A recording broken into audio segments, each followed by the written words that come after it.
What's up, guys? Welcome back to Newswave. Well, the internet was on fire yesterday after information came out that's kind of painted the picture now for Nintendo's year going forward for the Switch. It's going to be very much Mario themed, it appears. So if you're a fan of Mario games, yeah, get ready for the next 7 or 8 months. It's going to be pretty ridiculous for that. We're going to go over some of the different reports that are out there now, and I will say it is seemingly less and less rumor-based. I know it technically is rumors, but people start to realize that things show up in Newswave at times when it's becoming more and more clear that something is happening there. We're going to go over everything, though, that's happening on that end. And also, I want to talk a little bit about Resident Evil 3, as reviews came out, and they were a bit all over the place. It definitely wasn't the resounding critical acclaim that Resident Evil 2 received. As always, guys, if you enjoy these videos, make sure to hit that like button, helps out a ton. And if you're brand new here, hit that red subscribe button down below. And we're going to start today with an older magazine that pretty much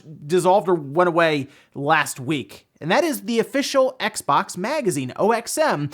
You remember them? They actually came around in 2001, right alongside when the original Xbox showed up. And it's a shame to see these magazines go away in kind of the digital era where it just doesn't work like it used to with magazines on the shelves, and you go into stores or even like you go into grocery stores even and see them there. And OXM was just always there. It's strange to see them go away when another system from Microsoft is coming out this year. But Eurogamer had the report here also mentioning that they were going to try to limit, this is the companies behind OXM, limit the amount of layoffs by doing things even like cutting executive salaries and other measures. So hopefully not too many people lose their jobs at the overall company that was like the parent company for OXM, but that's just the way it is with print magazines now. It's, even if you shift it over to digital, it's still hard to compete with all of the websites that get breaking news immediately, whereas you might have to wait a month or two, like we used to back in the day,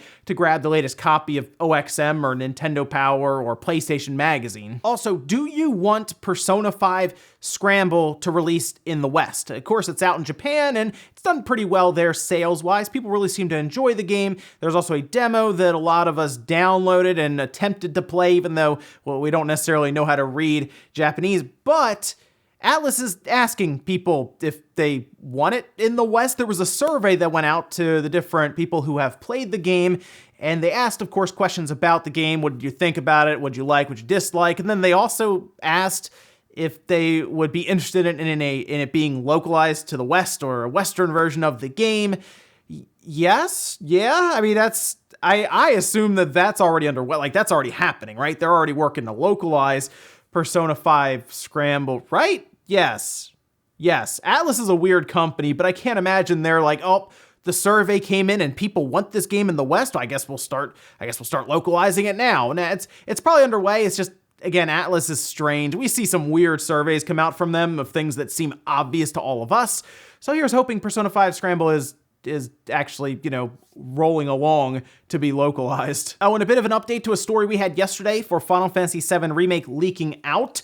Most of us are very excited for this game, highly anticipating its release next Friday, and it looks like Square wanted to get the word out that, yes, copies will probably be showing up in certain regions in the world sooner than other places. Specifically, they named Europe and Australia in a long message on Twitter where they had to take pictures of it and put it up because it was just too much in terms of the character limit for Twitter. But they essentially said, hey, if you get this copy early, which you may, depending on where you are in the world, please do not spoil it for people who have been waiting so long to see this game remade. I mean, we're not even talking from like 2015. We're talking about from like the late 90s, right? People who played it then, loved it, and even at times grew up with it. Here we are now where there is this opportunity to have the game remade with a massive budget, because it's going to be several games essentially to retell this story in its entirety.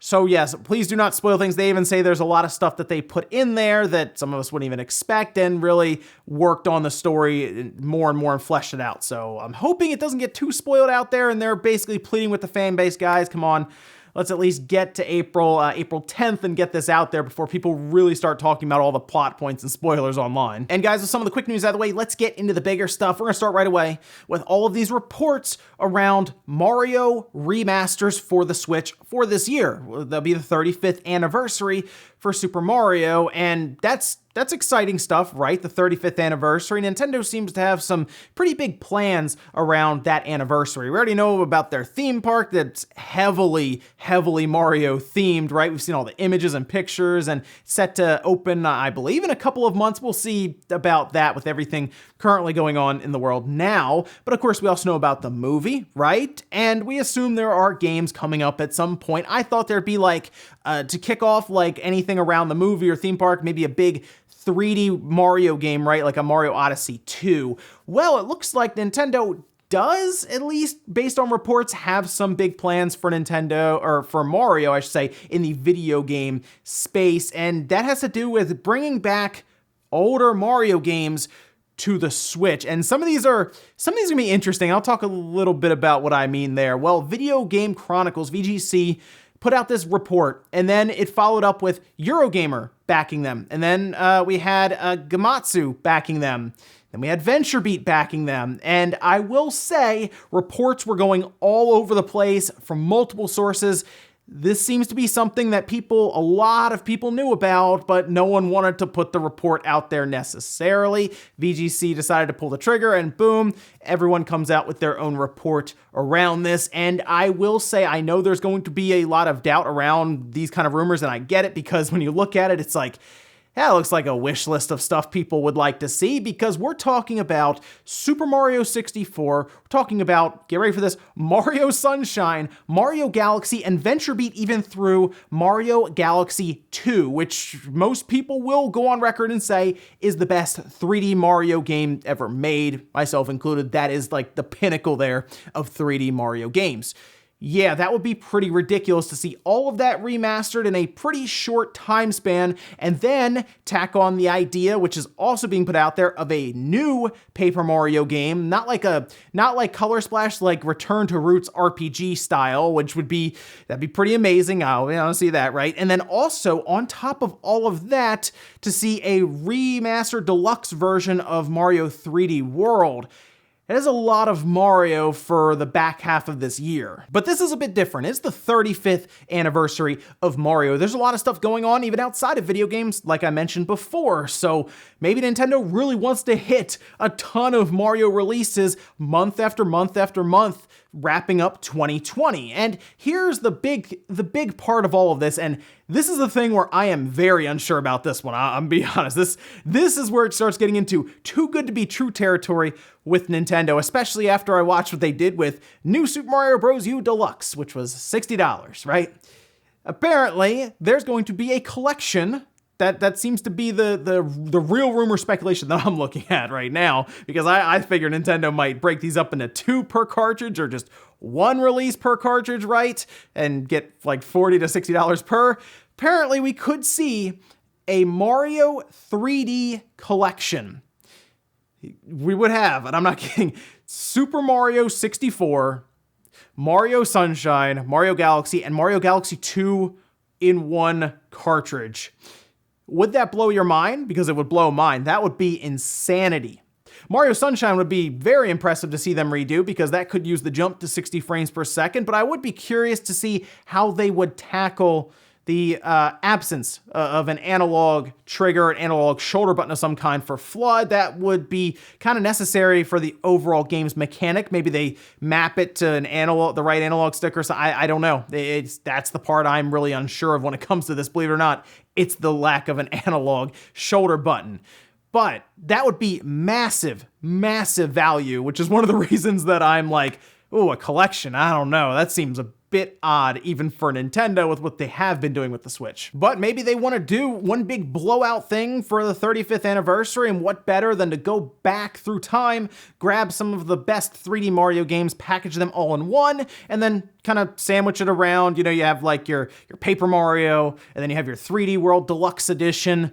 It'd be a pretty good back half of the year, and I'm very curious to see how many people would hit the roof if that was announced. And that's kind of where it comes down to now is, was this going to be an E3 thing? Because that's another part of VGC's report, is that there was going to be a 35th anniversary for Mario, a big event.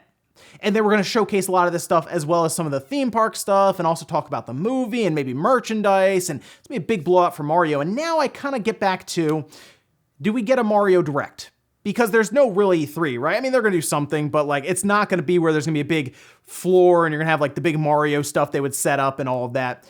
Would we get a Mario Direct that we just tune into for like 20 minutes of Mario stuff? All of this stuff gets thrown out there, and we have a pretty good roadmap for the back half of 2020, of course, with other games as well to follow from third parties. Talk about Bravely Default, for example, No More Heroes 3, Bayonetta 3, maybe, and then who knows, maybe something else from their first party that's not Mario thrown in there. That could become a very crowded and very exciting back half of 2020. So I do think there will be something actually in April, maybe even early May, and this could be it. A big blowout Mario Direct. So we'll see. But there is a lot of sources, reports all around this, and it's not shocking for me to hear this. So while I do still say, you know what, we should treat it as a rumor, it's very, very likely is what I will say. So get ready because sunshine is about to grace your Switch. Next up, we'll talk about Resident Evil 3 as the review embargo did lift yesterday morning, and it surprised a lot of people as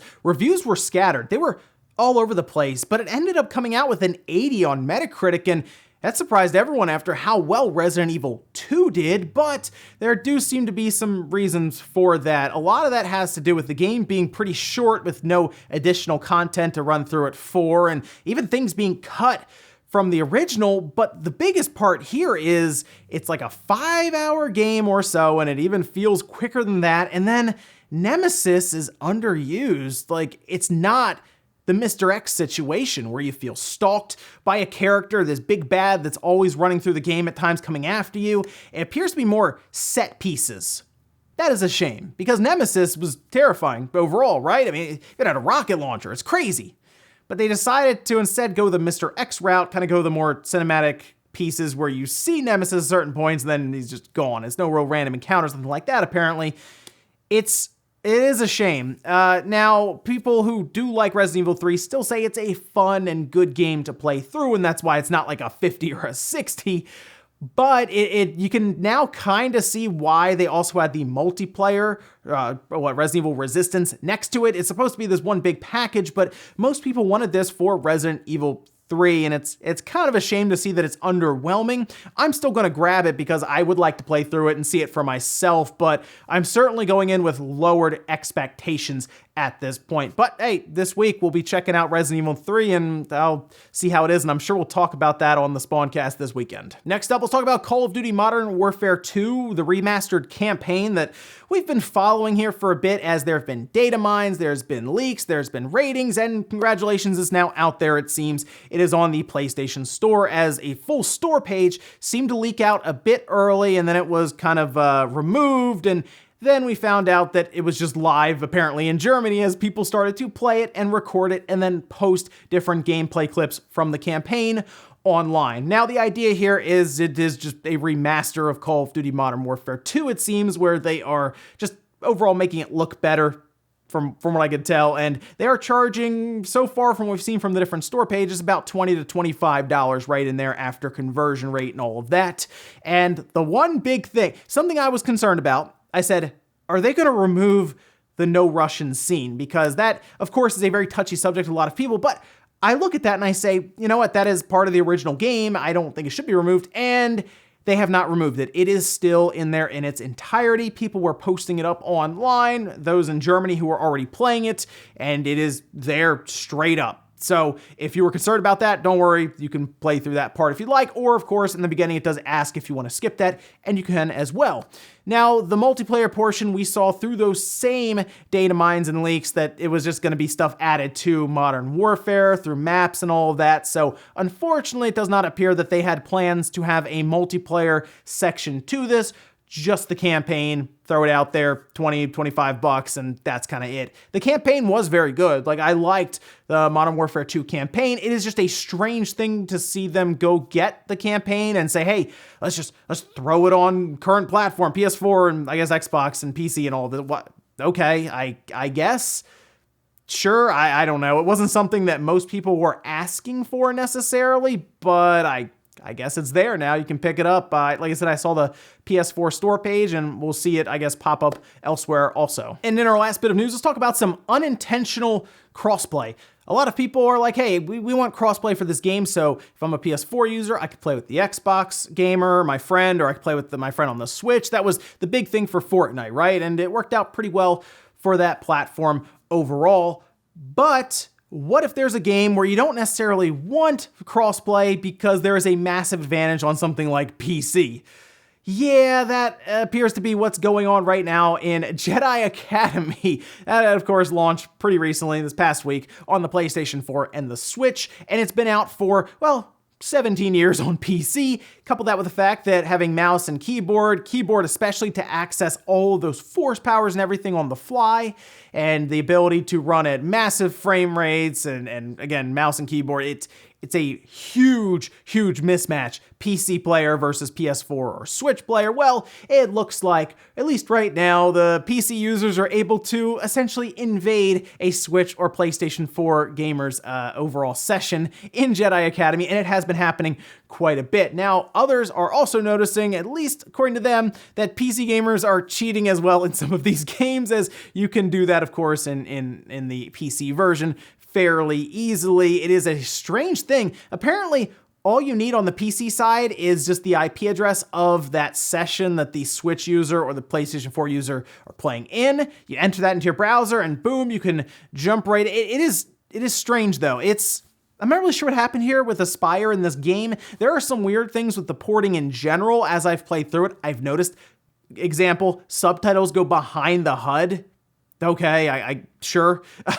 So there is some weirdness to this game, mild bits of being rushed maybe, some stuff that does need to be patched, but this is strange to have PC gamers just be able to search up your match, jump in, and just start obliterating you. It really is unfair with kind of the advantages for the PC side, specifically in that game. But hey, load up Halo in the Master Chief Collection, like Halo Reach, or even the original, and believe it or not, the controllers have the advantage in that one. Strange, right? But not in Jedi Academy, so watch out if you're playing on the Switch and all of a sudden someone jumps in and is doing some wild stuff. You might be against a PC gamer there. And we'll finish up with a comment of the day as you're seeing here. This one is from Molten Lava Gaming. I disagree with this so-called all-digital future. There will always be a market for physical media. The issue currently is a lot of the time you can still get physical media cheaper than digital, which never made any sense to me. Well, that a lot of times has to do with the used market, which helps out, or just retailers wanting to mark those games down to build foot traffic. That is pretty much always up to the retailer, and they do take advantage of price markdowns in order to do that, whereas on the digital front, it's pretty much just set and that's it, but they will have flash sales and other things they do during big events or holidays. We see those sales happen quite a bit on Steam, but even on the eShop and the PlayStation Store and on Xbox Live, those have started to happen more and more frequently as these generations have gone on. The big issue with the digital future, which is coming, most of us see it happening. We see it all the time where reports from EA, oh, we sell more games digitally than we do physically now. And take into consideration that all three platform holders would prefer digital because they can then control the pricing themselves. I mean, definitely, Nintendo certainly wants that as well as Sony or Microsoft, more control. Yeah, the companies want that. So that's why there was kind of this sigh of relief when we found out that the Series X and the PS5 were going to have disc drives, like to take in a Blu-ray, because there was concern that they would not have them. And keep in mind, we've already seen the PSP Go, right, where they attempted that. We've seen the Xbox SAD, right, the Xbox One S all digital, where it doesn't even have a disc drive. We hear rumors of a Lockhart that will not have a disc drive. So yeah, we are getting closer and closer to that.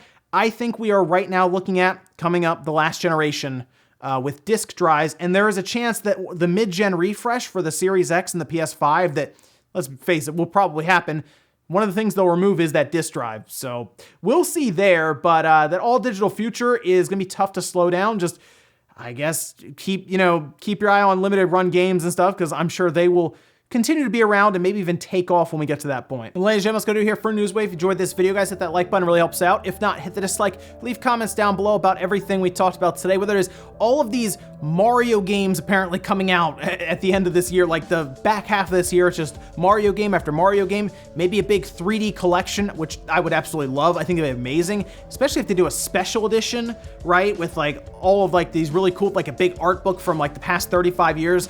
There's a lot of cool stuff they can do now that I'm really thinking about that. Also, what do you think about the Call of Duty Modern Warfare 2 remaster for the campaign? Interesting release there, right at $25. And then what about Resident Evil 3 and those reviews? Are you still picking it up, or after hearing about how short it is, and are you thinking about waiting for a price drop on it? Thanks guys for watching, and I'll see you next time.